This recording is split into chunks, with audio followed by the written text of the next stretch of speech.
Hello, everyone. Welcome, welcome. Apologies for the slight delay. I'm just going to give everyone a second to enter into our webinar this evening, and then we will get started with our discussion. Papa, are you muted? Are you muted? Just mute yourself, don't shoot them.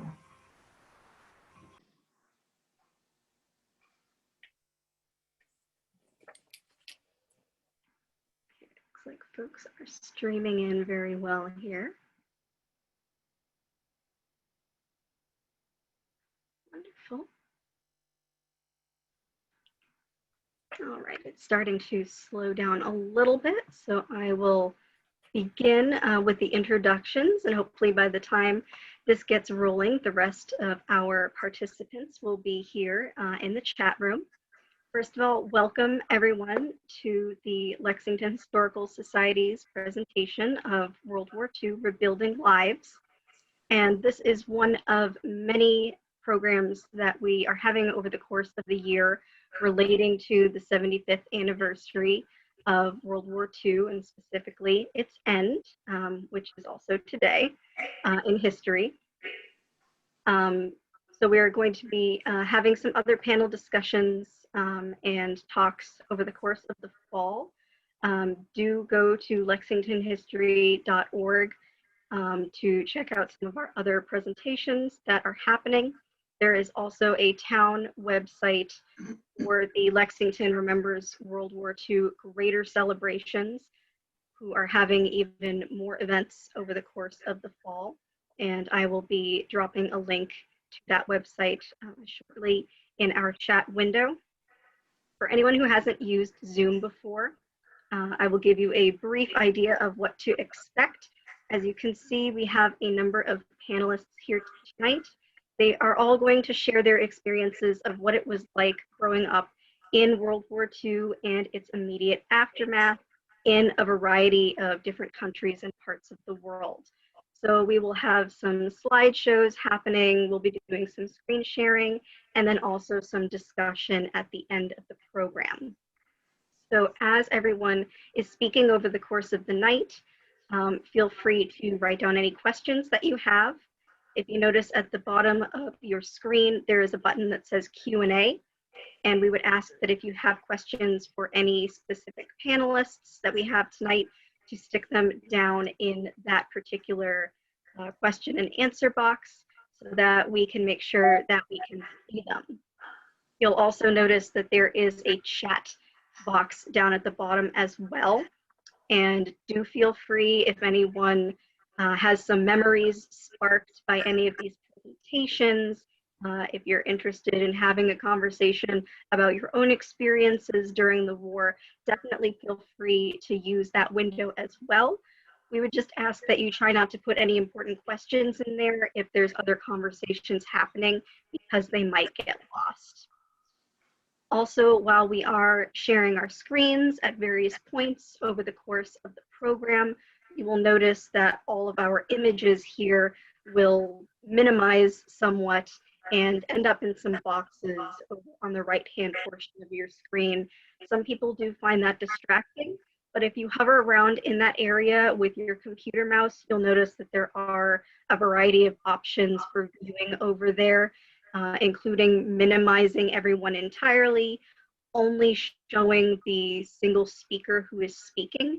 And there's also a new feature that some folks might have, which is a side-by-side view of the active speaker and the presentation.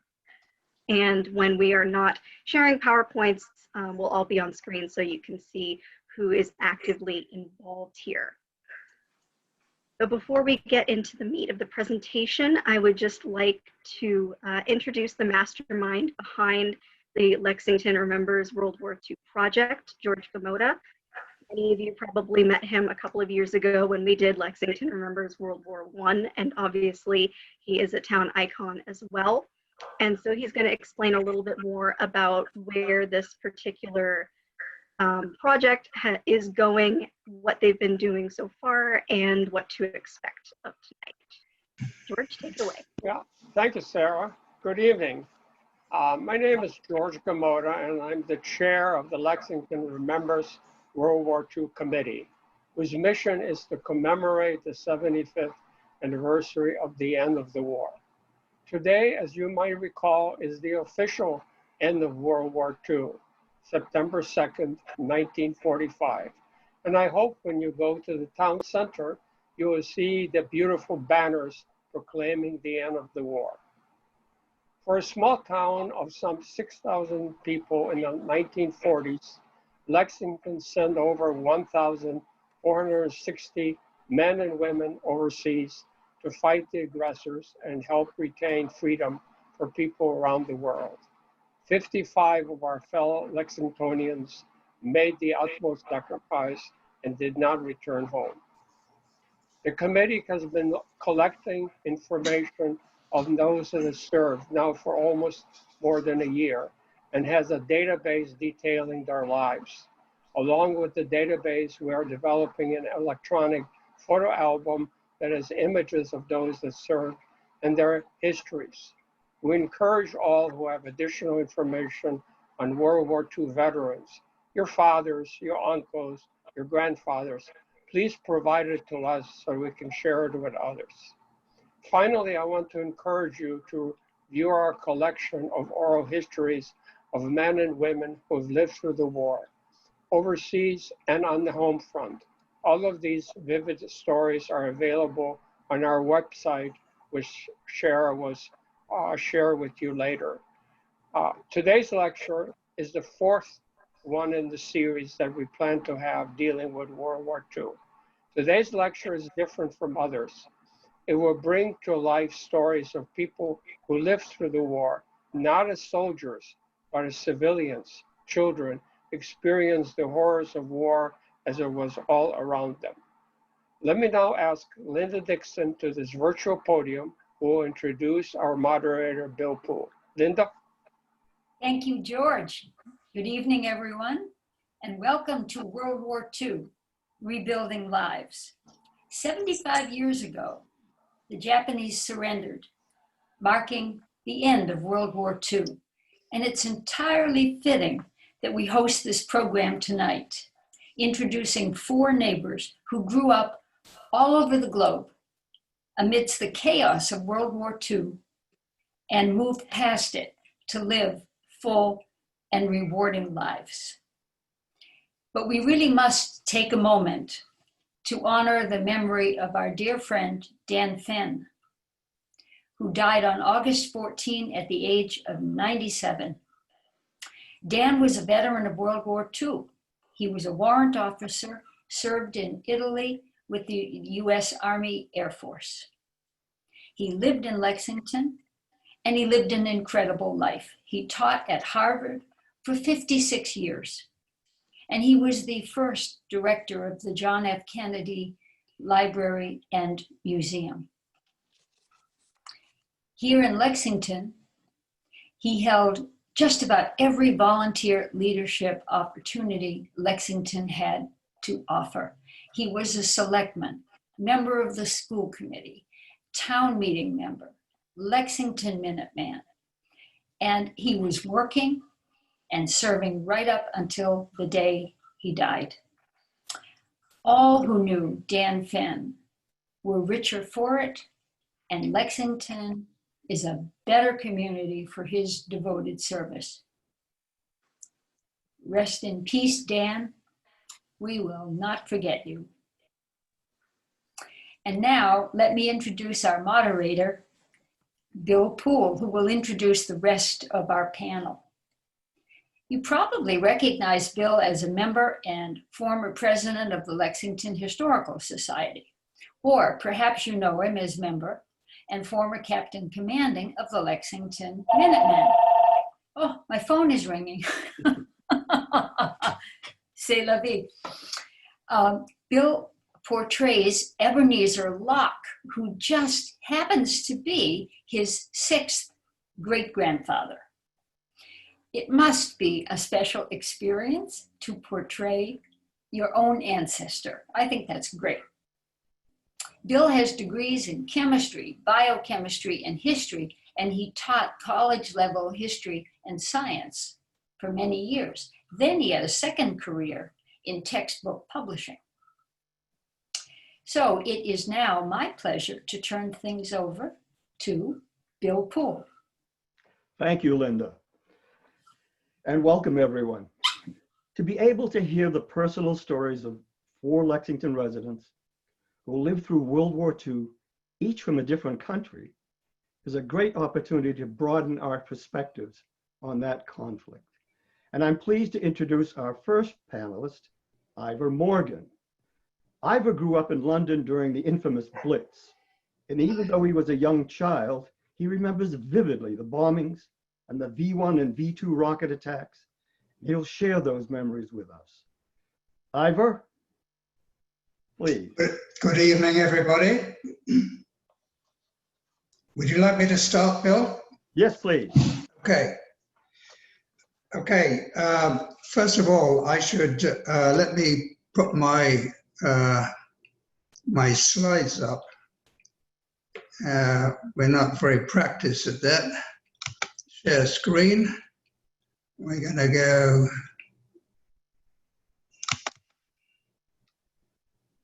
Okay. And here.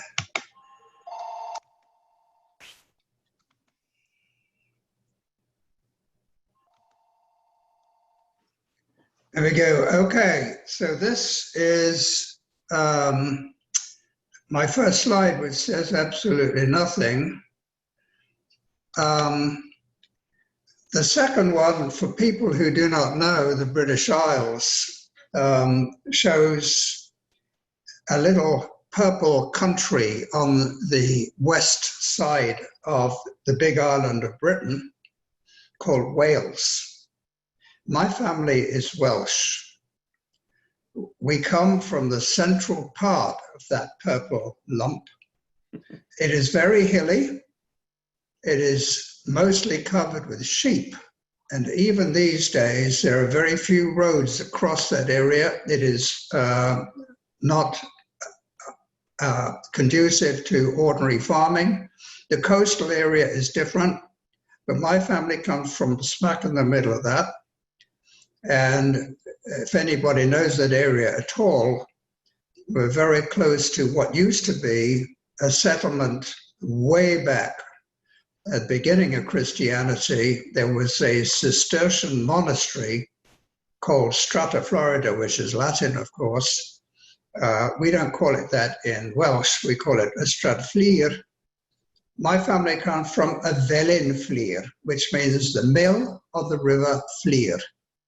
And it is very definitely sheep country even today. And there is a difference between Wales and England.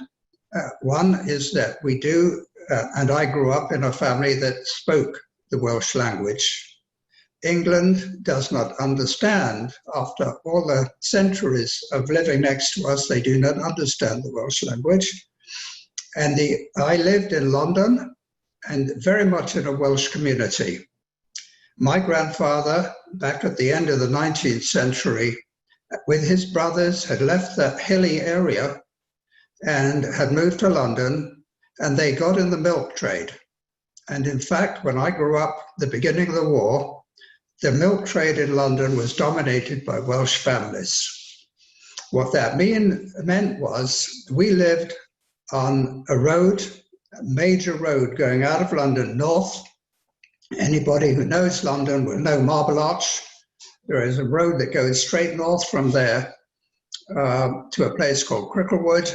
And in that area, we were part of a little group of shops. Next to us was a butcher. Next to us, there on the other side was a greengrocer. And then came a newsagent.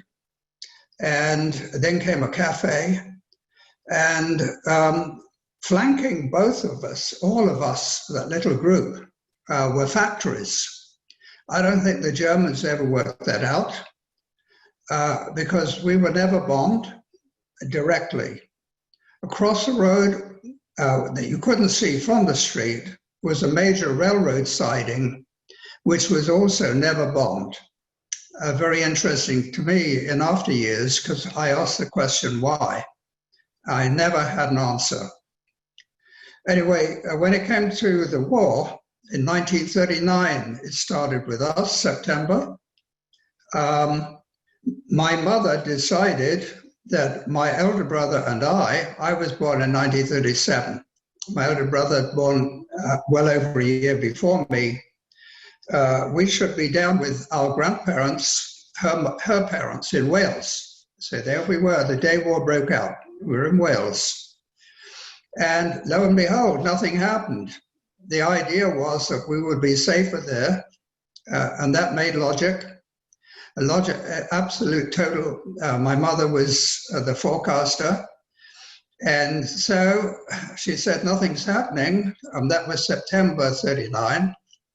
And nothing actually happened till the following summer. That was called, in Britain, it was called the Phony War, because we had no bombs at all. Of course, Hitler was doing other things. In that time, he'd already raided Poland and he'd moved west and was beating up on France and all that stuff. But we in London had nothing, absolutely nothing. And we were sitting there pretty. We had our business, the milk business was a grocer's shop. So that was on the street front of this major road. And behind us, in the yard behind us, there was a bottling plant. And we had room to store our milk carts. We had 11 milk rounds at that time. And it was every night.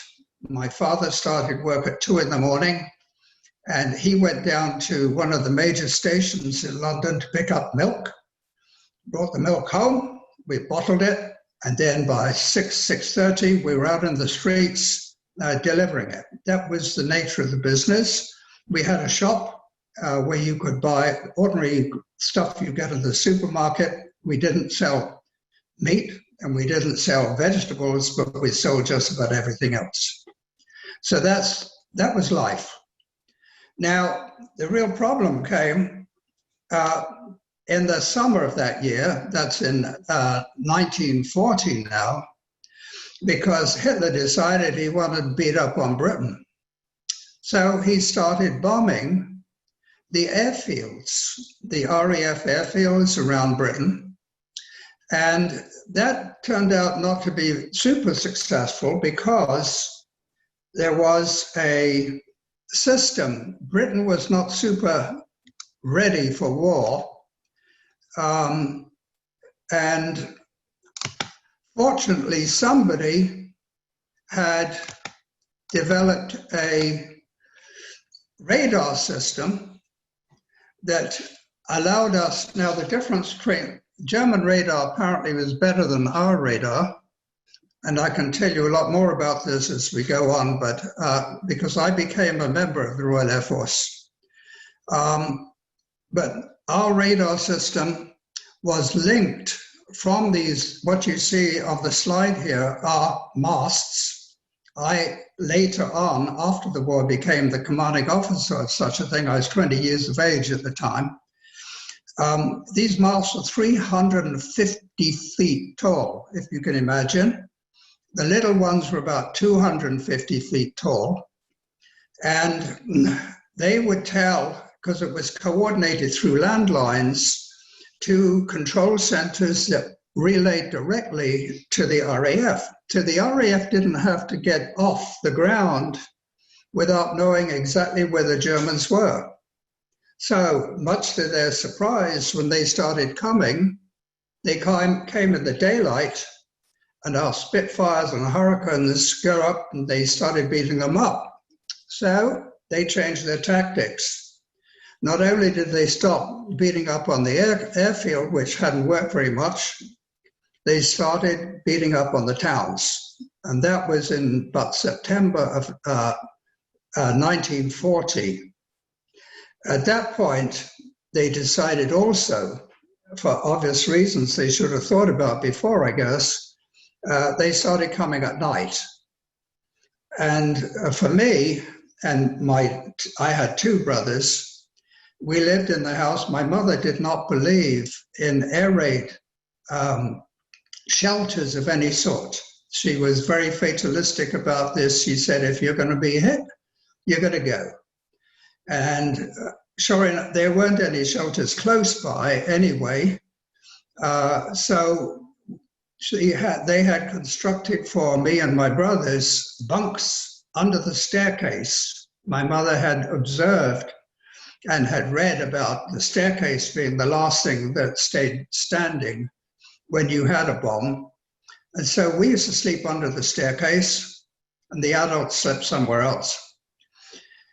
And so things changed a bit though. But when they started, up till that time, we just had lots of air raid warnings. These are sirens. And believe me, if you've never heard a siren, we used to hear them. They go, if I hear them now, it goes right to my spine. And back in the fall of, that would be now 1940, we were having air raids literally every day. And now they were coming at night. Now the big difference, of course, at night is that our fighter aircraft were not too good at that in those days. And so they hoped that these things, we had some searchlights, and there were what they call anti-aircraft guns, ACAT guns. We had some of these in our local park, which are a few hundred yards away from me. And as you can see in this photograph here, there's a person there with binoculars. I think they are binoculars anyway. And all of these were manually operated. So you can see it was pretty clumsy outfit. On top of that, the beams were not particularly powerful. And I've read also that the German beams are much stronger than ours.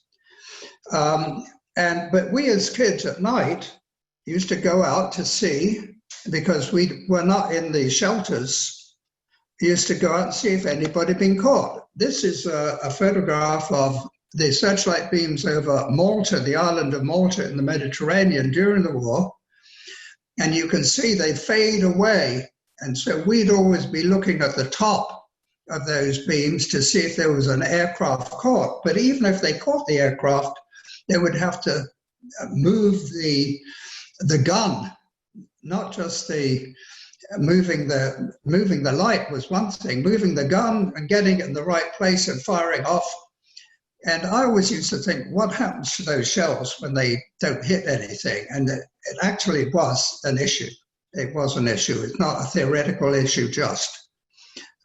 Anyway, that was what you do as a kid during the war. And this is another sight of my childhood, were these air raid balloons. These were kept tethered reasonably close to the ground against objects that they thought were strategic. And I used to draw, as a kid, I used to draw pictures of these and put faces on the front of them.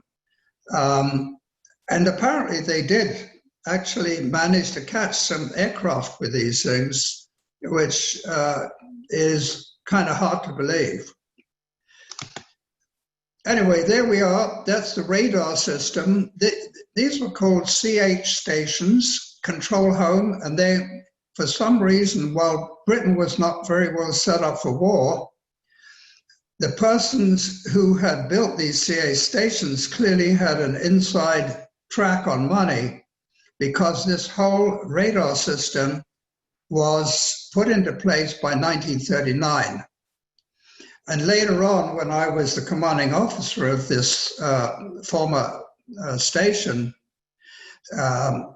I noticed the cabinetry on the radar was exquisite. It was really not something done in a hurry. However, the Air Force was not treasured by the administration of Britain in the 1930s, led by Neville Chamberlain. And as a kid, I remember I must have been very, very young. He came back from Germany with a thing after having talked to Hitler, and it said, "Peace in our time." Hogwash. there was no peace in our time. Fortunately, my parents didn't believe in it anyway. So my war carried on, oscillating between London, because I went back to London, if you remember, after the Phoney War, I was in London again. And then bang, the Blitz starts. So we had bombing every night. London had bombing every night, and this went on for the whole of the end of 40 into 1941. By this time, the RAF had started developing airborne radar, and so they were now, on even bad nights, be able to find the targets and be able to do something about the bombers coming in. That's the way it was. It's all about technology, I guess. The Germans, interestingly, never thought these radar stations worked. They bombed a couple, but that was it. And they're big enough, for heaven's sake. You couldn't miss these things. And the RAF quickly repaired them. And these also carried on right through the war. And when the Blitz had sort of petered out, my mother decided to send my elder brother and me back to Wales. So back to Wales, she said, it's more peaceful there. You go to, it was her mother, my grandparents, in the Welsh countryside where nobody was going to bomb. And back we went to the Welsh countryside. And of course, at this point, Hitler gave up on Britain. He had a go on the British Marine, the Navy, and then he turned and went to Russia. Initially, he had a pact with Stalin. That didn't work. In fact, as most people know, just the opposite. But then it took the heat off Britain. So we had fewer and fewer bombs. And so I was at that point back in Wales, and I was starting to go to school there, a village school, a one-room school, until a classroom of refugees came. We call them evacuees. They came from England. I didn't get to know them very well. And so there were two classes at the school. At this point, my mother said, oh, you better come back to London.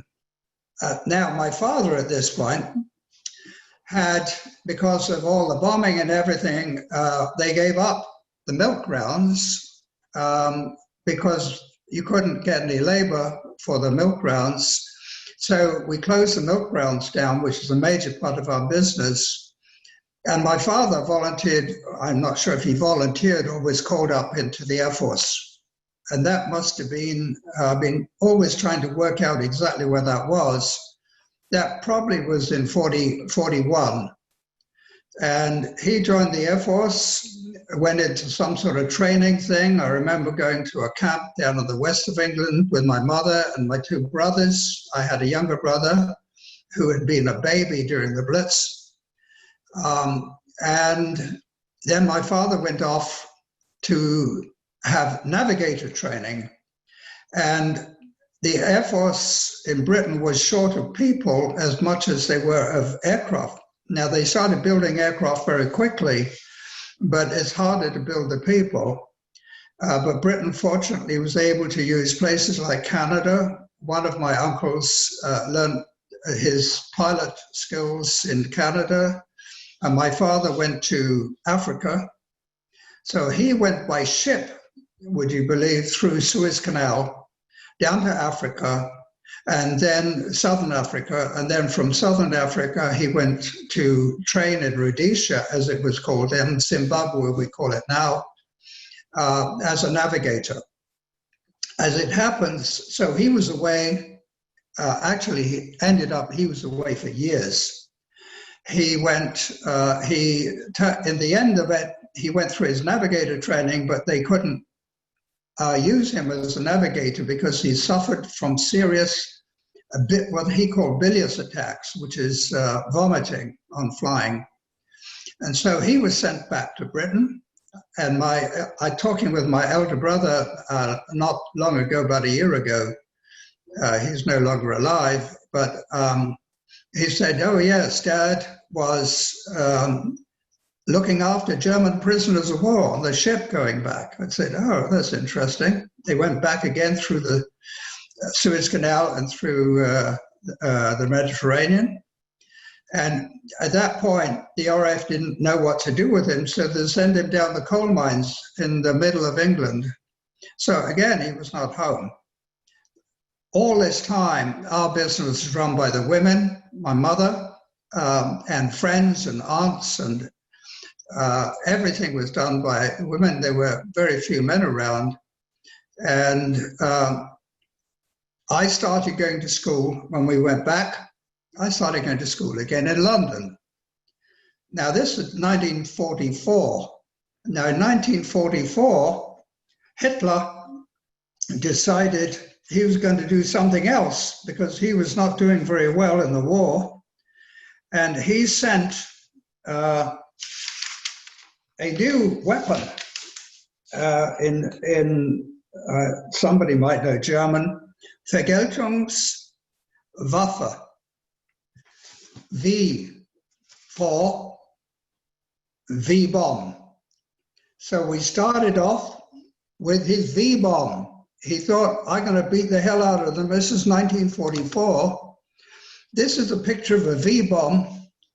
And what you see underneath the bomb with its engine, the launcher. And the launcher was set up in northern France. And they used to shoot these things off. They went in straight lines. They had a particular noise from the engine, which I probably to this day would recognize because I heard a few. And I was at school one day in London, and we'd had the air raid warning, and you hear the motor. And of course, the big problem is the motor stops. You don't know where this thing is. You just silence. You wait, and there's a big bang, so you know it's not you. That's the way it was. Now, at school, we had a drill, we got down under our desks and all that stuff. Of course, that may have stopped shrapnel or something, but it didn't, if you'd had a direct hit. And one of the bombs actually came and very nearly hit our chimney. The family was out on the front porch, front step of the shop looking at this thing coming in, and it went down the bottom of the road and exploded. And I believe, just to give you a measure of the size of the explosion of these things, I believe 26 people died from that one bomb. That's a V1. It's really like a plane. And later on, when I was in the Air Force, they used to tell me about putting a fighter wing under the wing of the V-bomb and flipping it, and they used to dive down and explode. Of course, you've got to pick your place where you do it. Now, this is another bomb. This is the second one of his vengeance weapons, V-bomb. And this is called the V2, except it's not this is a rocket, it's not a plane. And this is the original ICBM, Intercontinental Ballistic Missile. And I remember one evening, my mother said, oh, I'm going out with, so she mentioned a bunch of friends. They were going to go to this new bomb site. This is what you do during the war. She said, there's a new bomb that's come in, and we want to see what it does. And so off she went. And I can't remember whether the hole was bigger than the others or not. But the thing about these, they just went up and they came down. There was no flight path. So our radar system that could pick up the V1s, which it did, and the RAF used to get up and try to knock these things down while they were in the air, and they did knock a lot of them down. But the V2 was impossible for the RAF to deal with. So that's pretty much it from the bomb point of view, except my mother then said, God, they're sending all these big bombs. So now they said, my mother said, well, I can't have my 3 sons sitting here with these bombs coming in. So she sent me and now my younger brother up to the north of England to a friend of hers in Lancashire, outside of Manchester, a place called Rochdale, which was an old mill town. And we went, I've never met those people before, and actually I have never been back. I've never been back. But this was 1945. I went to school up there too. And so my schooling started in Wales. It went to London, and then it went to Lancashire, and then it came back to London. And eventually my father came home, and the family was united. But don't forget this, that we're now talking about 1945. So we've been a split family for pretty much the whole of the war, except this time in Lancashire. It's funny, I was talking to my brother about this as well. He had forgotten that I had gone to Lancashire with my younger brother. Anyway, here we are. We were very fortunate as a family. We didn't lose anybody. This is a picture of us taken just after the war. This would have been in the, I would think, late 40s, early 50s. And not long after that, I graduated from what you call high school here.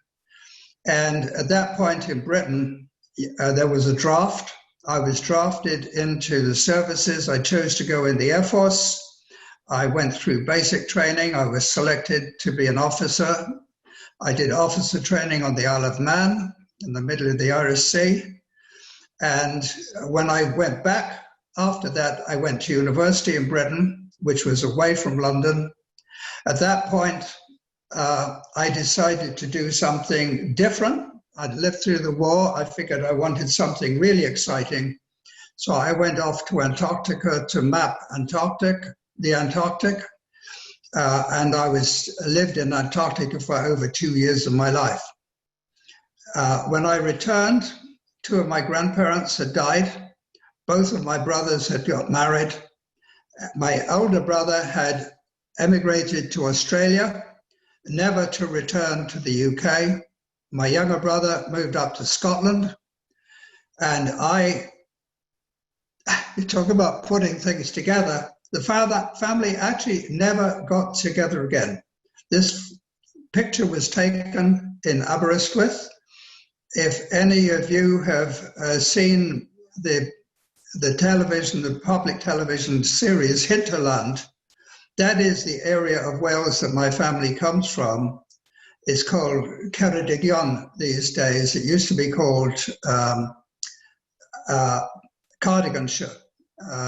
I think Ceredigion is a much nicer name. But that's because, I grew up, my parents are, in Welsh terms, a mixed marriage. My mother came from a church background, my father from chapel, all Welsh-speaking family. And the difference is that in Welsh, the chapels sing and all services are in Welsh. In church, everything is in English. I think the Church of Wales tried to kill the Welsh language.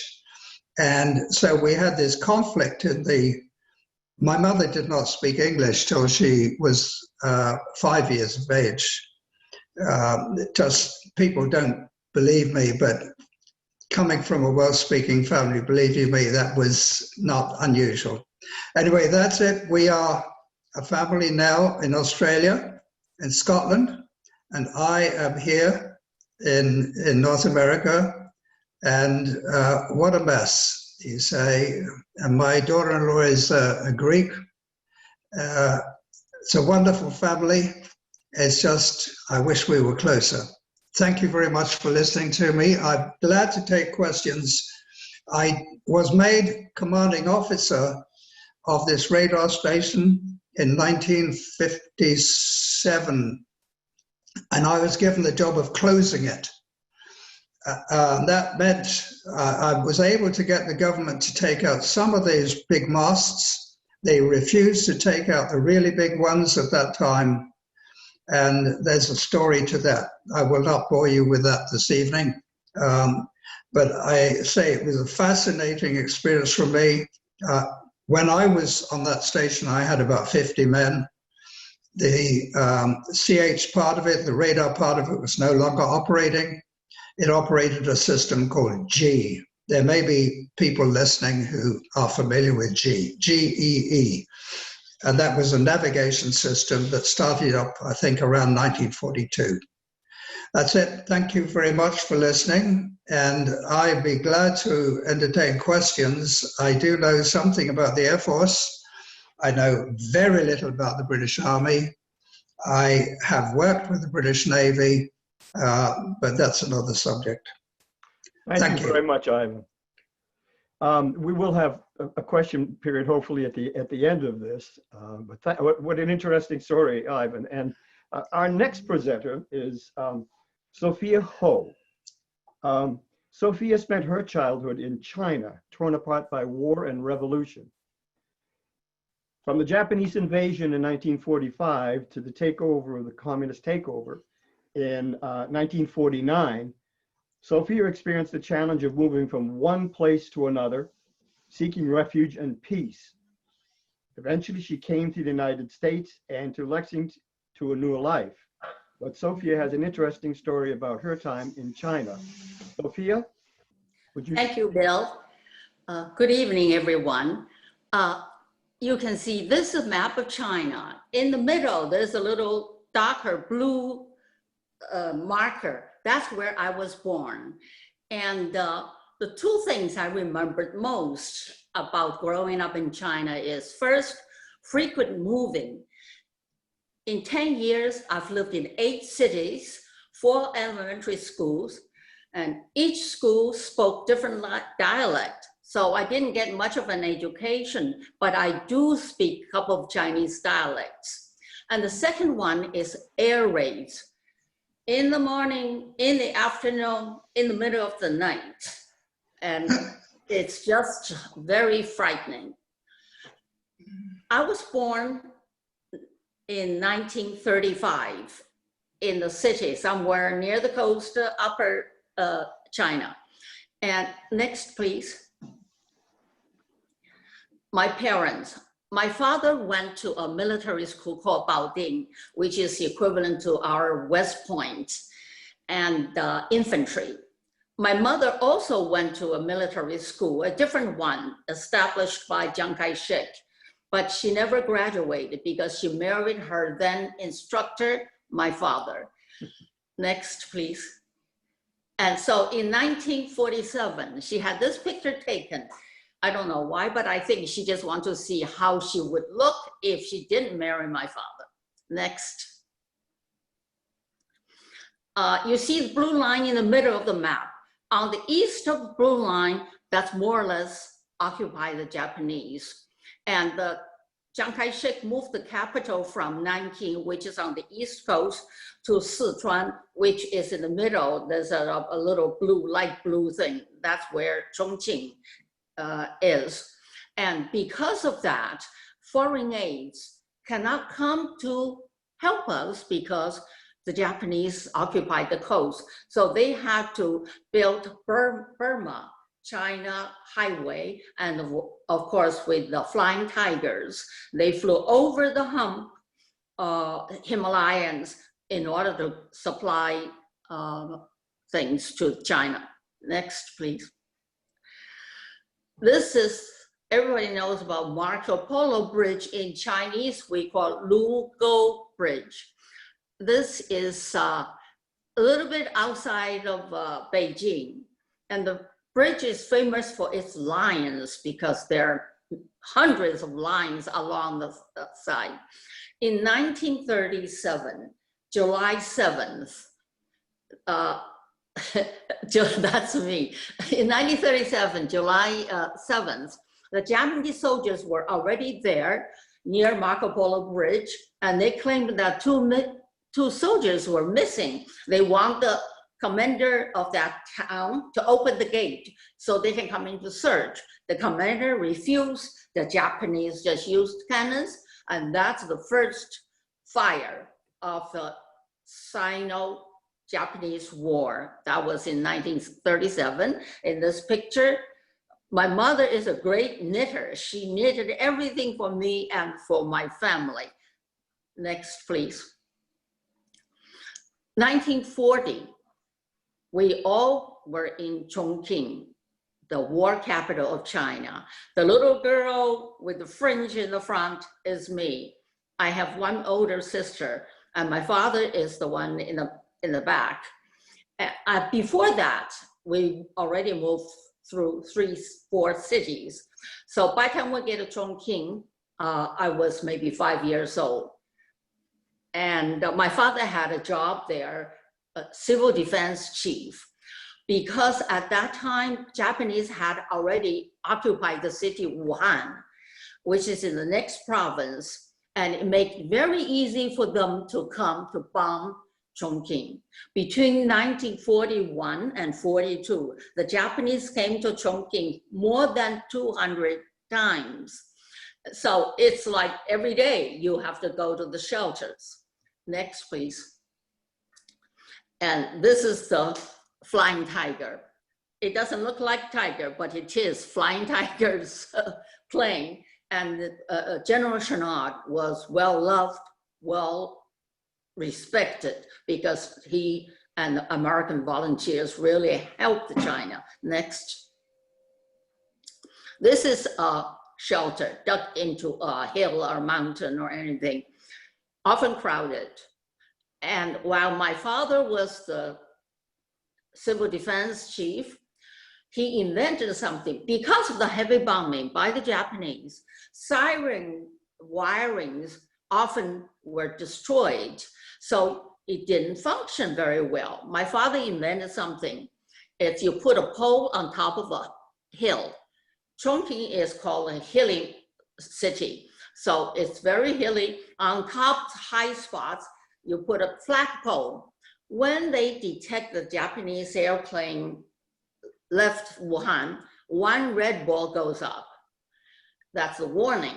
Then when the planes are on top of the city, another red ball, 2 red balls. That means you have to go into the shelters because the planes are on top of us.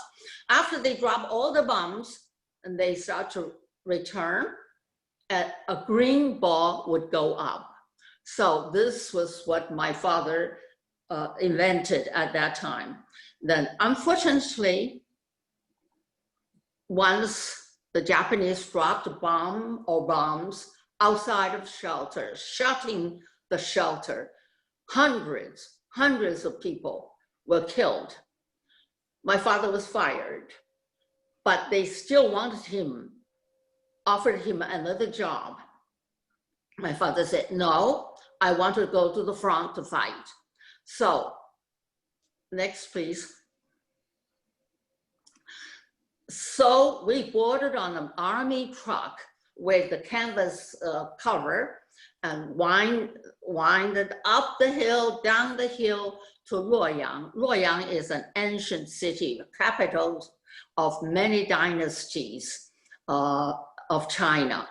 And we had 2 rooms, no heating, no indoor plumbing, and the windows behind us, you can see, is with paper, no glass. So it was, and I had to learn the new dialect. Every school usually have shelters, but this one I went didn't. And one day I remember very clearly the siren sounded and we start to run. Because there's no shelter, we had to run across the schoolyard into the woods. While running, I saw Japanese flights shooting machine guns, but fortunately, none of us were hurt.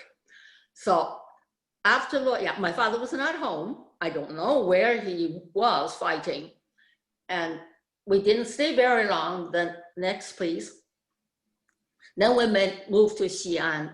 Xi'an is the famous city of terracotta and also an ancient capital of many dynasties. And there you see their cave dwellings. Mao Zedong and the communist people, they really also lived in this kind of dwellings. Next is another picture. You see, this is like a community. Several families live in there. It's, you dig a hole.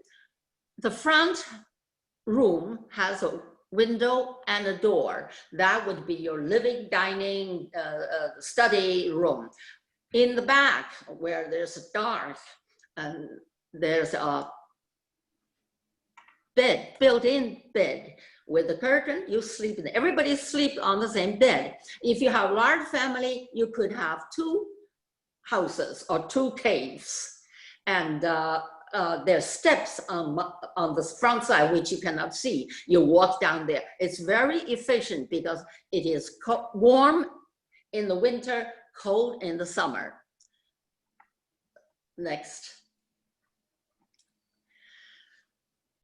After Luoyang, we moved to Xi'an, and this is picture my mother sitting down, and there are 5 of us, 5 younger ones. I have 2 older, 1 older brother, 1 older sister.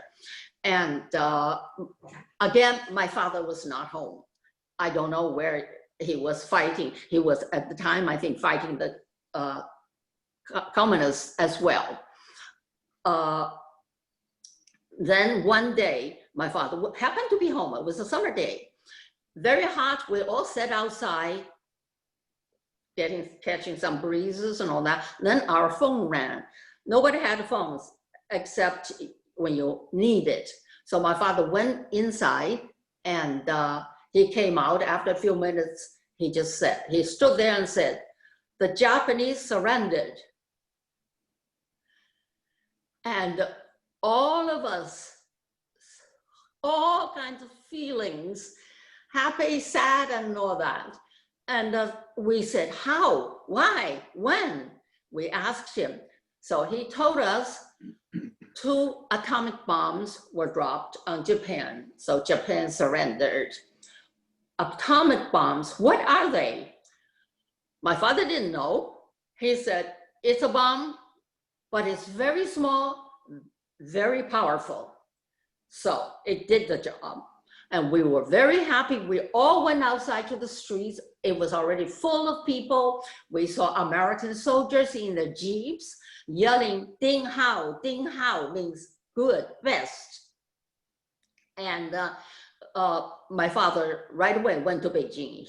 He was to be the civil defense chief as well as the police chief in Beijing. He went first to get settled there. So life was good in Beijing.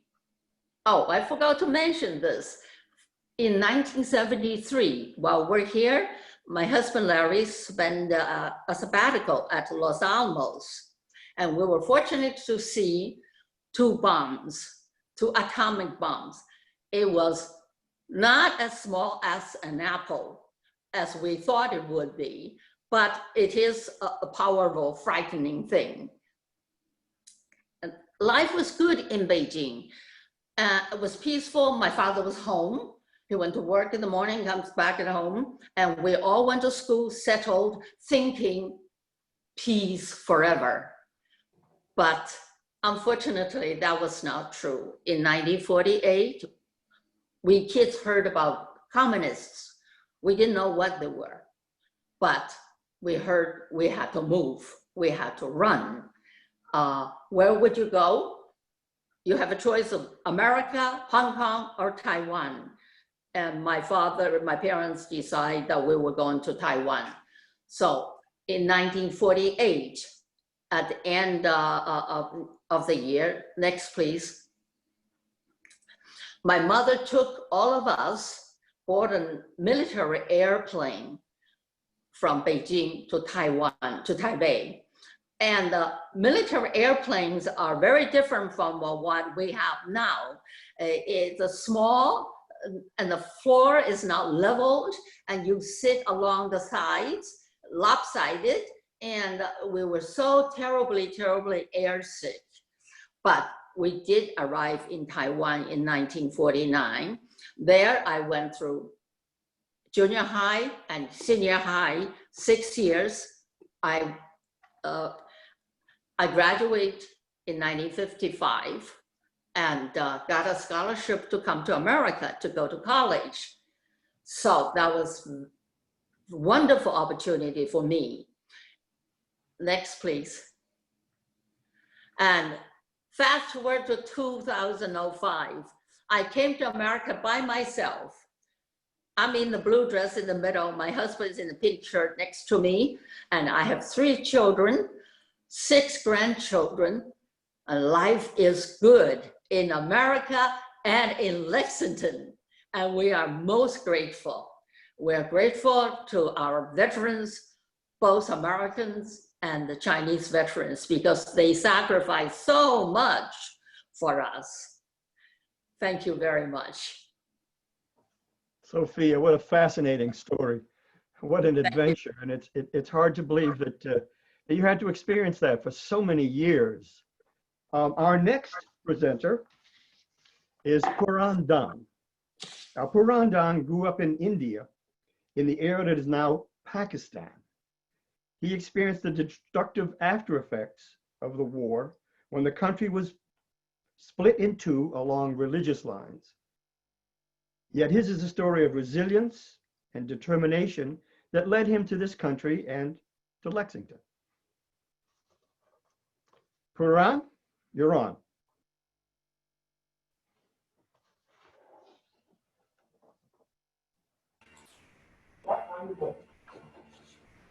Thank you. This is Puran Dang. I am resident of Lexington for 50 years. I landed here in 1970 from India, and life has been good. I founded the first Indian American Association here in Lexington called IAL. My talk today has 3 segments. First is World War II. Second is freedom of India and partition of India. And the third is assassination of our great leader, Mahatma Gandhi. I was 3-year-old when the war broke out in 1939. I faintly remember that there was a celebration in 1945 when the war ended. As you know, India was under the British for 200 years. So they directed the Indian soldiers to fight this war. This is a photo of King George that you are looking.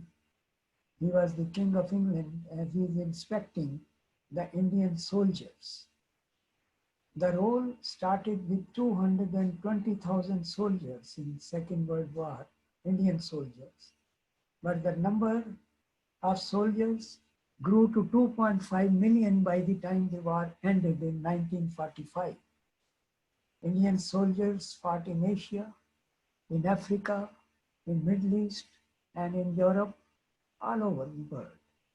Indian soldiers were so brave that they were awarded 4,000 decorations and 18 Victoria Crosses, which is the highest award given to a veteran. This is a photo of Indian soldiers in Dunkirk that you are looking.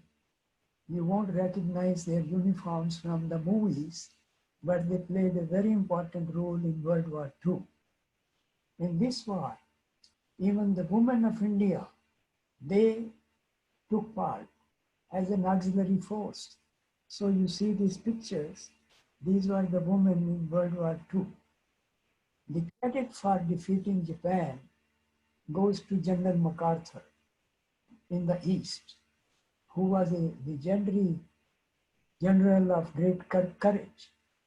Japan's biggest land battles were fought in Burma. Now it is called Myanmar, where the Allied forces, led by the British, consisted of more than 1 million Indian soldiers who defeated them. It was a psychological turning point for Britain. At the final surrender of Japan, if you remember, in 1945, there was a ceremony with General MacArthur, and you are seeing these slides. He's standing with King Emperor Hirohito of Japan, and the papers of surrender are being signed in presence of the general. So at that time, MacArthur said these prophetic words. He said, freedom is on the offensive and democracy is on the march. How beautiful. That was a great feeling. Fortunately, UK had a great leader like Prime Minister Winston Churchill. His eloquent speeches uplifted the country and the world. Our most beloved president, Delano Roosevelt, joined in the war, and ultimately, as you know, it was won in 1945.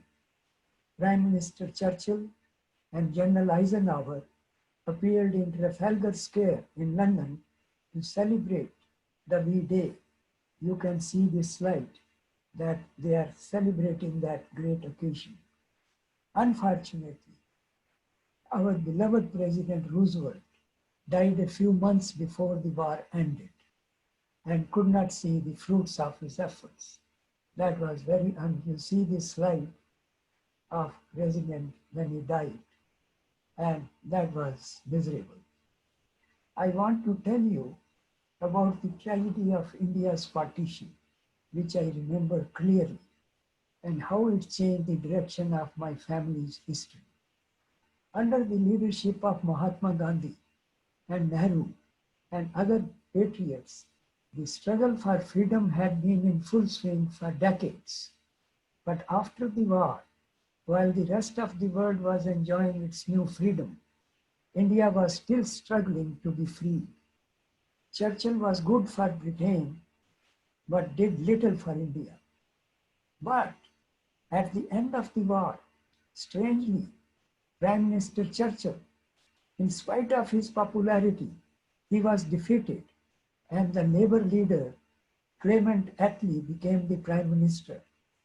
He was sympathetic to give freedom to India, and in 1947, the freedom was given. I was born in Lalpur, but when the British left, they divided the country into two parts, India and Pakistan.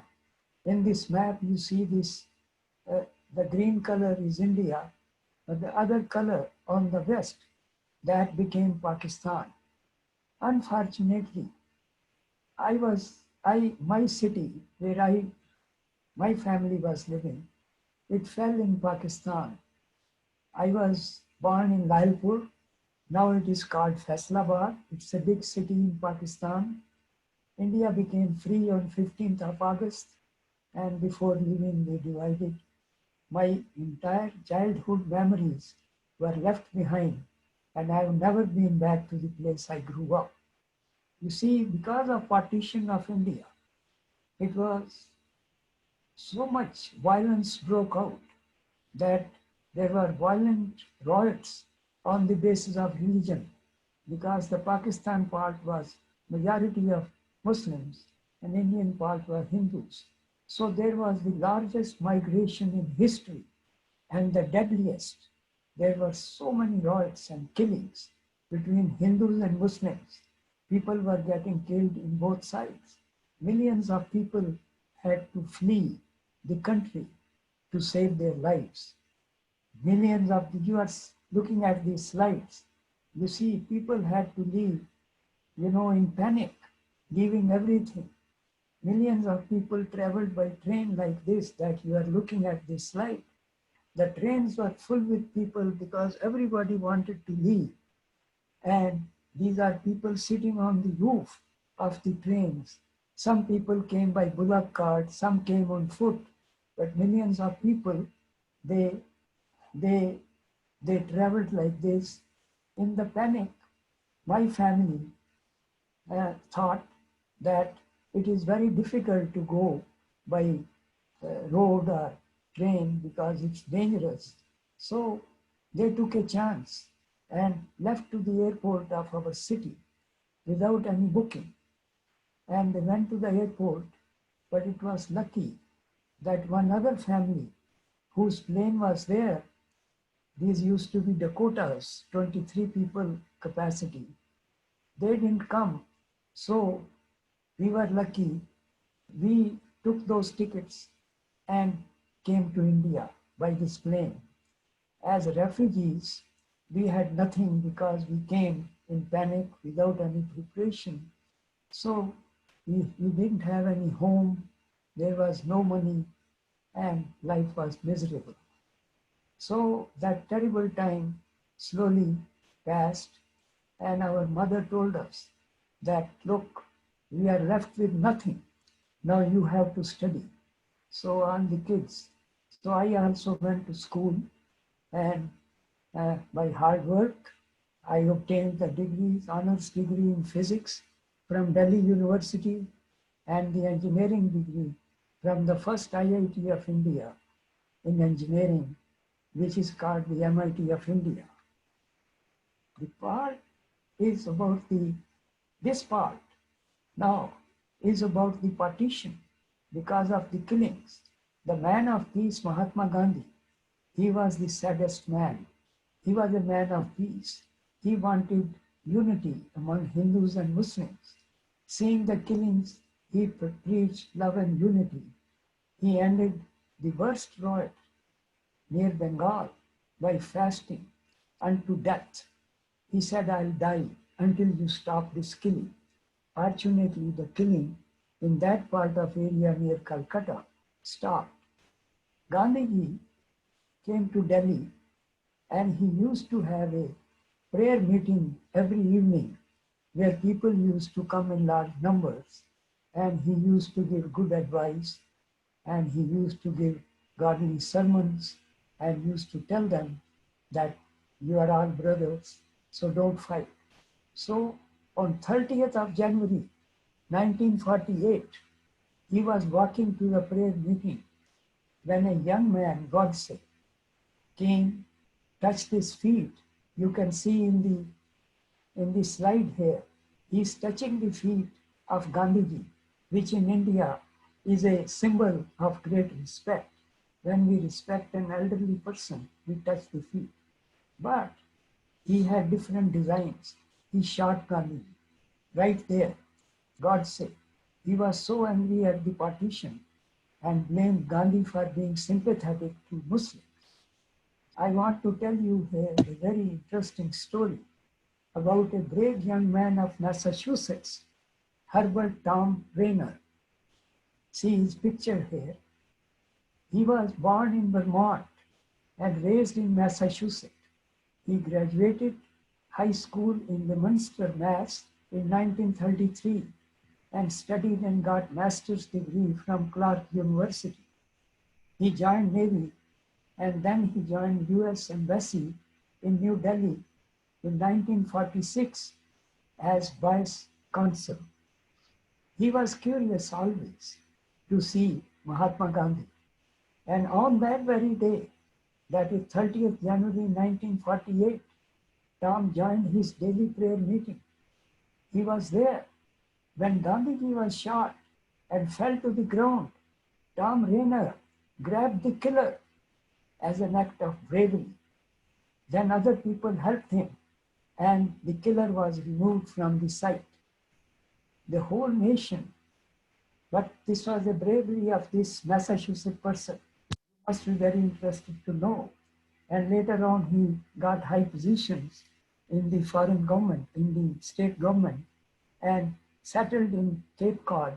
He died in 1999 here in Cape Cod. The whole nation, by the death of Mahatma Gandhi, plunged into deep sorrow. Prime Minister Nehru was very shocked. He made an emotional speech in Parliament. These were his words. He said, "The sun that brightened our lives has set, and we are left in dark and cold, and gave a beautiful tribute. Millions of people attended the funeral of Mahatma Gandhi in Delhi. I was 11 years old, and my brother took me to the funeral, and I remember it very well. You see in this picture the millions of people at the funeral of Gandhiji, and on the right, this is Gandhiji lying dead. They attended the funeral. The greatest man of peace, truth, and non-violence, was violently killed and was gone. He knew Einstein. They had met. See the picture of Mahatma Gandhi with Albert Einstein. So Einstein gave the best tribute anybody could give to Gandhiji. He said, and I quote, "Generations to come will scarcely believe that such a man as this, ever in flesh and blood, walked on this earth." What a tribute Einstein gave to Gandhiji. In 2012, 8 years ago, I invited, you see these slides please. This is grandson of Mahatma Gandhi. I invited Professor Rajmohan Gandhi, grandson of Mahatma Gandhi, to my home here in Lexington. He stayed with us, and with the help of Susan Bennett, who was the executive director of the Historical Society, Richard Paget, and George Gamota, and IAL, we arranged a talk by him at the depot. Some of you might be there at that time. It was a houseful event and a huge success. And Professor Gandhi gave my family an intimate glimpse of his own childhood with his grandfather. Rajmohan, in his speech, compared Gandhi and Lincoln, on which he had written a book. He got a thunderous applause. In these slides, you see people sitting in the depot, and you also see the Lexington Minute Men published a full-page review of that event. You see George Gamota here, you see Rajmohan Gandhi, grandson, you see Susan Bennett, you see Paul, who was president of society, and you see me on the right. So that was a great event. You see, that was wonderful. I would like to end my speech with some words by Mahatma Gandhi. At this time, I'll quote those words. At this time, our country is very much divided. It is in a very bad shape. So I quote these words by the greatest man of peace. And he says, these are his words: "I offer you peace. I offer you love. I offer you friendship. I see your beauty. I hear your need. I feel your feeling. My wisdom flows from the highest source. I salute that source in you. Let us work together for unity and peace." Thank you very much for giving me this time. Puran, what a wonderful, wonderful ending to your amazing story. Yes, we certainly do need the spirit of Gandhi in our day today. Thank you, Puran. Our next speaker, although George happens to be last in line, but certainly not last in our hearts. Don't shake, don't move. Don't do any gesture. Just don't. Please change it. Unmute you. Okay, can you, okay, George? George Gamota was born near the Polish-Ukraine border. And during World War II, he and his family were caught between the warring armies of Russia and Germany. His family's journey to safety and a new life is the stuff of movies. George, please, tell us your story. Thank you very much. Hearing the three stories before me, it really tells me how international Lexington is. Here we are hearing stories from all over the world. And it's really very beautiful to hear that. I was born on May 1939 in a city of Lviv, Ukraine, which is Western Ukraine. I I was called Yuri, which is the same as George in Ukrainian. I was born on the eve of what is called the Second World War, a global war that lasted from 1939 to 1945. In the US here, we usually start with 1941, but unfortunately, I have to start with 1939. It involved the vast majority of world countries, including all the great powers, forming two opposing military alliances, the Allies and the Axis. World War II was the deadliest conflict in human history. It was marked by 70 to 85 million fatalities. It began with Nazi Germany and the Soviet Union signing a non-aggression pact, the Molotov-Ribbentrop agreement, something that Mr. Putin doesn't want to remember. It allowed Germany to attack Poland from the west and the Soviet Union from the east and take up my homeland, Western Ukraine, as well as other countries like the Baltics. Prior to 1939, Western Ukraine was occupied by Poland. But for some 20 years, there was relative peace in the land and people lived near normal lives. I say normal because they were restricted if they were Ukrainian. They either became Polish or, like, for example, in my father's case, he had to go to Vienna to get an education. He couldn't do it in his home town or Lviv.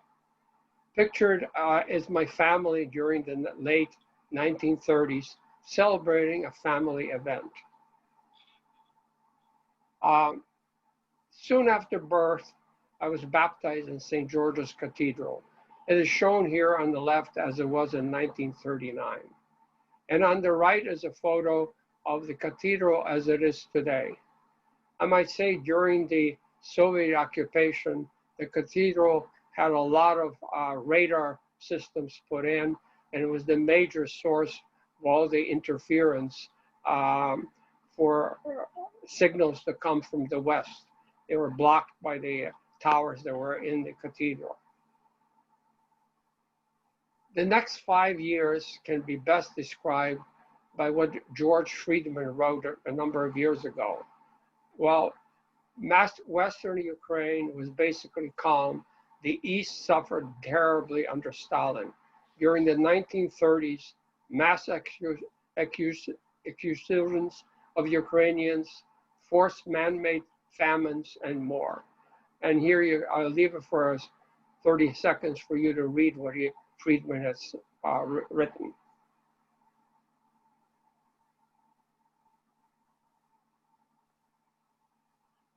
The two wannabes rulers of the world. Here they are, Hitler and Stalin. The aim was to divide the world into 4 spheres of control as they saw it: Nazi Germany, Soviet Union, Italy, and Japan. On August 23rd, however, the pact between Germany and Soviet Union came into effect, and Germany attacked Poland from the west, and Soviet Union attacked Western Ukraine and other countries from the north and east. The photo is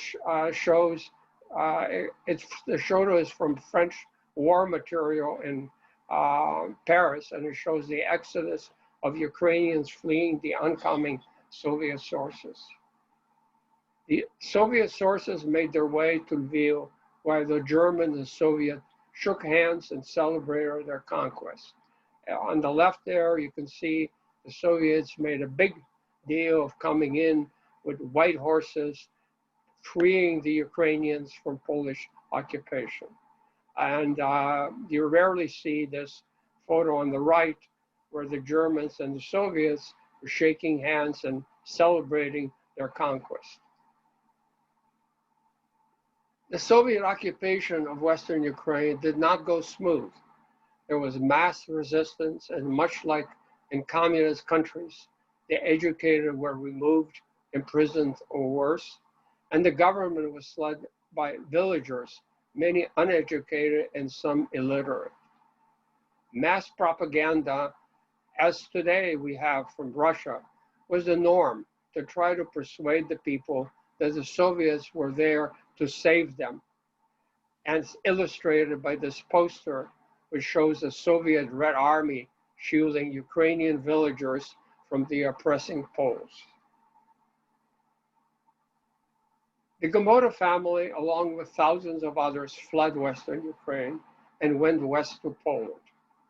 German occupation seemed safer than staying behind and facing the Soviets. The German occupiers at first did not bother the fleeing Ukrainians, but martial law was strictly enforced throughout Poland. And in time, rationing became a norm as German forces needed food and other support functions. As expected, the Germans broke their agreement with the Soviet Union and attacked the Soviets on June 22nd, 1941. As German troops moved through Poland, food and supplies became rare or scarce, and Germans forced all Ukrainians to either go to work in German factories or move back to their homeland and take up positions that they previously left. My father was a forest engineer and decided to take the family back to Western Ukraine. He was assigned to managing a forest and land about 70 miles east from Lviv. As we came back, we saw the devastation left by fleeing Soviets. They tried to destroy everything that the Germans could use. Railroad station was damaged severely and trains were destroyed. The next 2+ years, we were isolated from the war in this little village surrounded by forests and farms. It was calm there. We only encountered the Nazis when they came for inspection once a week. Usually the following day is shown on the right. After the Nazis left, we were visited by the underground Ukrainian army asking for information on the Nazis' movements, as well as food they asked, and horses and other supplies. In some ways, our lives were like normal. It was like sitting in the eye of the hurricane. The photo on the left shows my brother and I visiting my grandmother, who lived near the foothills of the Carpathian Mountains. Although isolated in the village, my father had a shortwave radio, and we knew what was happening all around us. As a result, gatherings of friends and family started to come together and make plans to escape. As war dragged on, people realized that the Germans were going to lose, and the fear of Soviets coming back with vengeance was on everybody's mind. Thus, plans were made to leave, but how and when and where to were the questions that people debated. My parents had limited choices since my brother had a debilitating paralysis, and if caught by the Nazis, he would surely be gassed and considered as an undesirable. What we did have is a wagon and 2 horses. And I'm showed the actual wagon that we used on the left during happier times. At midnight on July 31st, 1944, my family left with a destination in mind in faraway Vienna, Austria. We had family in Vienna, and my father had professional friends there from the university. We slept on the ground at night and traveled only roads to avoid, small roads to avoid troops that were all around us. The wagon we used is shown there. Those who stayed behind us in Ukraine suffered terribly. The Soviets came back and in revenge either tortured, killed, jailed, or sent men, women, and children to Siberia, tens of thousands of Ukrainians. When I visited Lviv 48 years later, after my departure, when Ukraine became free, every single family I spoke with told me of the atrocities that occurred during those years. As we traveled through the countryside, plans were made to meet along the way. Here's a photo of my family and friends meeting in a mountain cabin on the border between Poland and Slovakia. People had different reasons for escaping by non-conventional ways. The conventional way was to take a railroad, but these are non-conventional ways. Some had Jewish family members, others were members of the underground army, and then there were others like my parents. The next part of the journey was most dangerous and treacherous. We met bandits, robbers, runaway deserting soldiers, and just some very bad people. As we traveled now mostly at night, we came upon more than one deadly sight of whole families being slaughtered just like cattle. The journey took several weeks, and upon arriving near Vienna, we saw more devastation, now from aircraft bombings that left the city in ruins. The war was coming to an end, so we hid in a farmhouse near the outskirts of Vienna. The bombing continued, and we hid in nearby caves or the forest whenever the alarms sounded. The area had a 13th century old castle. Merkenstein had its own history, but it was in the middle of what was known as the Beethoven Woods. It is said that this was the place where Beethoven used to come to rest and compose some of his best pieces. It is also when we heard that the war was over. The WWII Day, May 8, 1945. Everybody came out and cheered and was happy, and it was a big celebration that lasted, I think, probably 5 days. But the Gamotas were not safe. We stayed near Vienna for almost a year, but then we heard that some factions of Austrians welcomed the Soviets. They were communists and wanted to help them identify Ukrainians to send them back. So now, with only one horse left and the same buggy, the family started their journey west, trying to enter the American zone, which we did at the crossing point at Passau, Germany. I still remember meeting up with American soldiers. Here were soldiers that actually smiled at you and were happy. They loved children. We were put in large displaced people camps in Munich, and soon we were able to locate our family and friends. All made it out except one of my uncles, who was forced to go back. Fortunately, he had only Polish papers on him and was sent back to Warsaw rather than Soviet Ukraine. Life in those camps started to appear normal. We had church services, mostly outdoor, youth camps and schools, and politics was big at that time. As a pastime, kids like myself went on scavenger hunts into the city and to look for souvenirs among the rubble. Most prized find were German officer swords. Kids sold them to American soldiers for extra money for the families. Unfortunately, among the rubble were also unexploded munitions, and more than one kid lost a limb or worse. As things started to come back to normal, many countries offered to take up the immigrants. Australia, South America, UK, Canada, and the USA was last. As camps started to thin, there were parties, celebrations, and joyous occasions. Most left by trains to main European ports and departed by ships. My family left for America at the end of August 1949, arriving in New York City 10 days later. On the ship, we met an angel. His name was Bruno Persona, who befriended my family and offered to provide a home for us if we decided to settle in Minnesota. He was a Navy man who was returning home.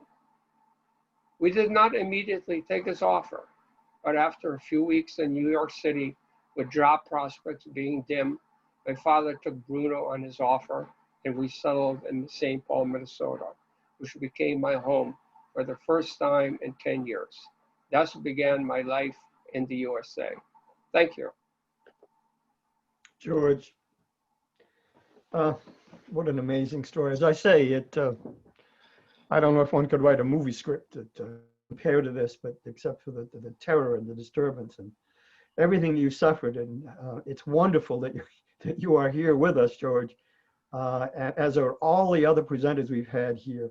I'm not sure if we have some time for questions or any questions, Sarah, that people want to ask.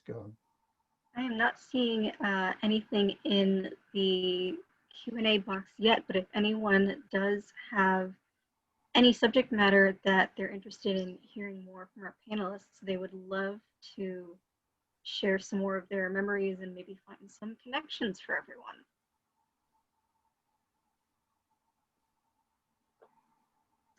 We do have some chats, messages in the chat box.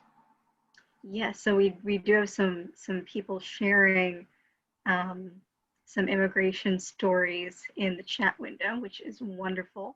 And that is a place to drop comments if you'd like.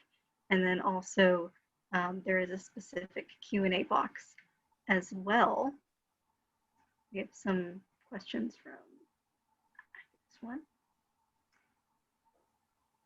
All right, so here is a good question for anyone who would like to jump in. How does it make you feel when you hear about current wars that are going on today, and when you hear about refugees such as the Syrians and others who are dealing with similar circumstances to yourselves? Anyone like to answer that? George? Yeah, well, you know, let me put it this way. For the first time in my adult life, I was scared on 9/11/2001. I was out of the country at that time, and I have 3 sons, and they were scattered in the US. One was in New York City. In fact, having planned breakfast on Tower 1. For miraculously, he decided it was going to be too crowded, and went to New Jersey to have the breakfast. And from New Jersey, he viewed the horror of the bombings of New York City. I mention that because it is something that is haunting. The bombings, my wife was here in Lexington. Actually, she was on a bus going with some ladies, and the sirens, the bombings, all of it came back, the horrors of World War II. So it never goes far away from you. Then the immigrants, we feel terrible for what is happening, and we understand why it is happening. I don't have any good answers, but I have empathy for all the millions that are trying to get away from horror to save their families. Thank you, George. Anything else, Sarah, for any questions? Anybody else want to ask a question of any one of our individuals, or a collective question? All right, we do have, well, this might be something that might be better typed out. Someone is curious if any of you all have some book recommendations about your respective stories. So maybe if anyone can think of anything, that might be something more to be typed down in the chat window. And we do have a few questions about immigration. I'll word it this way. How do you think in this current day and age, considering what you went through and the various laws that have been in place back and forth for many years, how do you think would be the best way for the immigration process to function in this year of 2020. It's loaded, I know. It's a difficult question, and I would say that even in 1949, there was a process in place, and you had to be, find a sponsor and you paperwork, and it didn't happen immediately. And so, you have to have a process by which you can allow immigrants to come in. You can't just open the doors and say, come in, because you have to worry about your own country and your own people. So it is a difficult question to answer, and we see what is happening in Europe. Many countries are coping with it, some better than others. I think there are sufficient lessons to be learned by looking at what's happened to immigrant populations, even in Europe after World War II. I've actually worked in many of the countries of Europe, and just in every one of them, you see immigrant populations that have retained their original identities. There's not been a process for assimilation. I see that in the UK, I see that in France, I see that in Germany. And it's something that countries have to understand, that you cannot lock people up in some sort of closet and think that you're going to have a unified country. It just doesn't happen. People have to sort of open. My family is multinational, so for us to be multinational is actually, it's a wonderful family, and lots of languages, and but it is not something that comes easily. It is something that you have to work with. And there has to be a process. And frankly, that I've worked in all sorts of parts of Britain, for instance, and I've seen immigrants from India in particular, and you have Indian areas, as one just outside of London Airport, actually. They call it Little India. But you have areas in Britain that even now, I mean, and that Little India started up decades and decades ago. There's not been the process for assimilating immigrants. And I think that that is something we really have to work on. And it's not a simple matter. It's partly cultural, partly religious, and but it's deep, and it needs serious attention.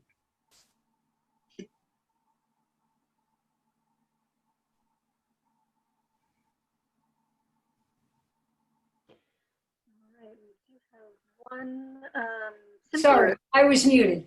I see here in the chat that Whitney Sands has written just to the panelists some very interesting information about her personal background and her ancestors. And I just thought it might be nice and interesting if you share it with the audience.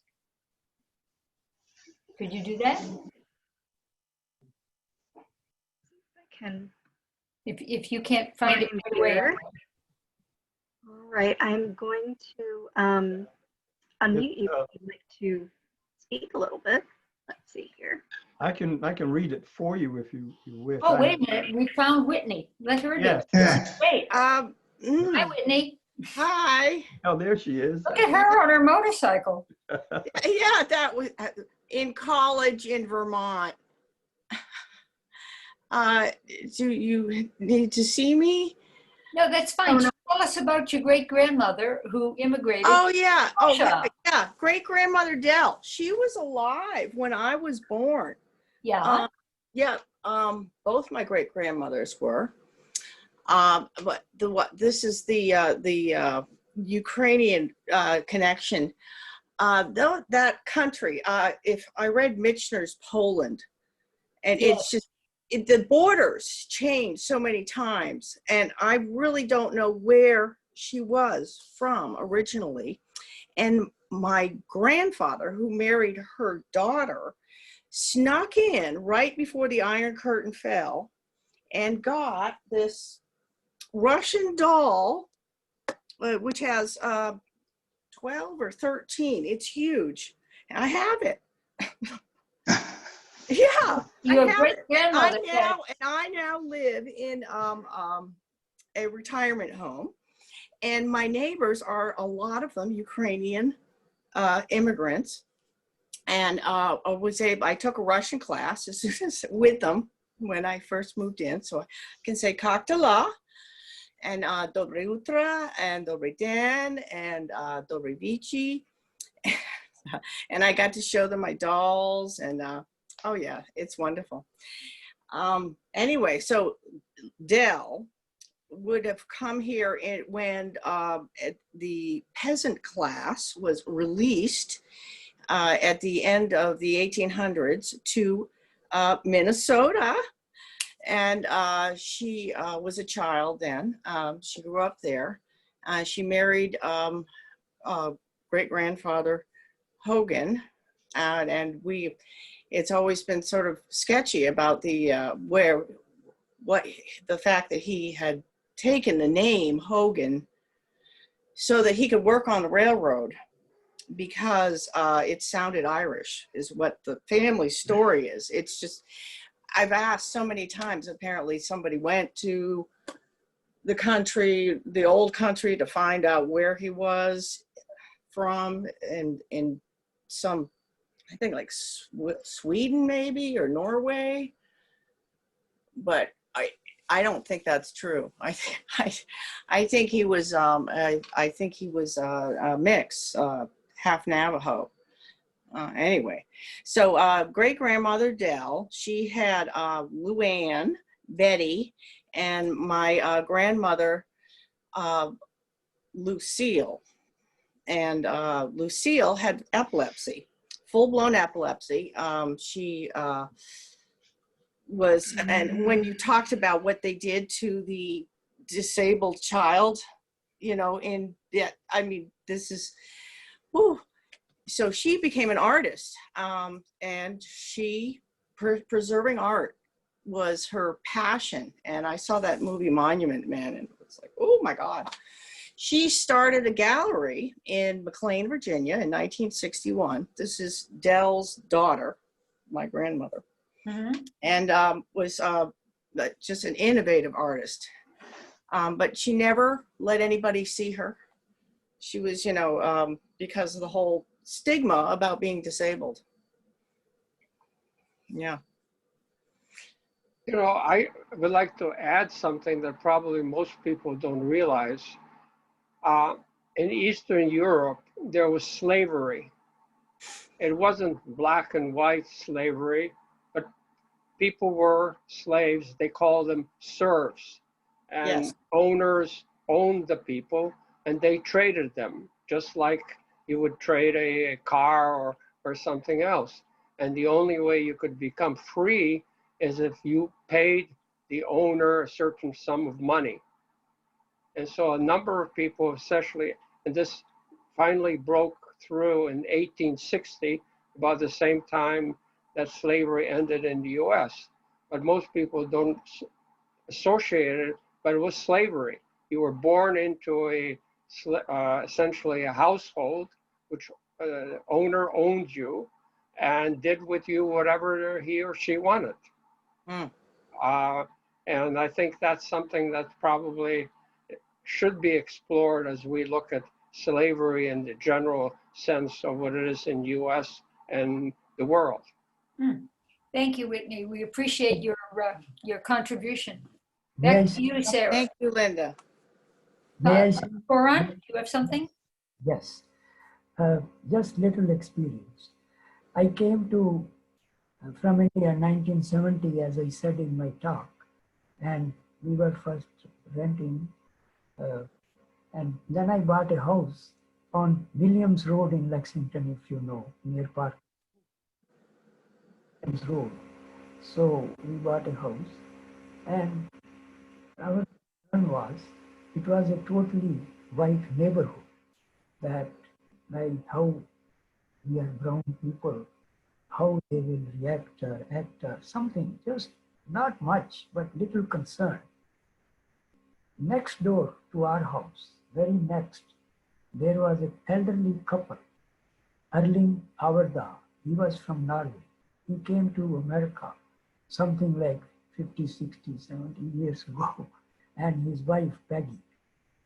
And you know, there was a knock on the door of our house, and I opened the door, and here was Erling with a bouquet of roses, and gave in my hand and said, "We live next door to you. We are at your disposal. You need anything, you need any help, we are there." That was such a wonderful thing. That was Lexington, and still is. That was such a good feeling. Not that we were worried, we were, you know, English-speaking people, we studied English, everything. There was no communication gap, but still, it was a long time ago. And this kind of gesture was very nice. And they started considering us as their children. We lost you. They both left. They both died. And it was a very good experience, as you said, the immigration. We got the immigration in India. Now it takes 10 years, 20 years. Because of our education, President Johnson opened the immigration. They needed people. And so the green card was given to us in hand, me and my wife, because she had it. So that was a different time. At this time, it takes 10 years to get a green card. At that experience, I wanted to share with you that such wonderful people. That's a wonderful thought, and I think a wonderful way to close the program. What do you think, Sarah? Certainly, yes. Thank you so much. Thank you. Thank you, Sarah. For all of your Any discussion. final words from you, Bill? Well, I Thank thank everyone who watched, and particularly I want to thank our participants for their wonderful stories. And it so broadens our understanding of the war, people's experience, and how fortunate we are that they all came to Lexington and we got to know them. And I think that if you want to come down to sort of single thought, it's just think kindly of people, think welcomingly of people. We understand that immigration is a tough question and so forth, but I think if we think of sympathy and caring and so forth, whatever we do, that's the watchwords. Thank you very much. Thank you all so much Thanks a to lot. everyone for joining us Sarah, this evening. Be sure to keep in touch and look at some of our other upcoming talks. We would love to see you for some of the rest of our programming over the course of the next couple of months. Quick commercial. Our next program is September 17, Lexington on the home front. Stay tuned. Thank you. Okay, good night, George. everybody. Good night, everybody. Thank you. Thank you. Thank you for letting us tell our stories. Oh, It's yes. a wonderful place, Lexington. Very good. Thank you. Thank you, Sophia. Excellent. Bye, everyone.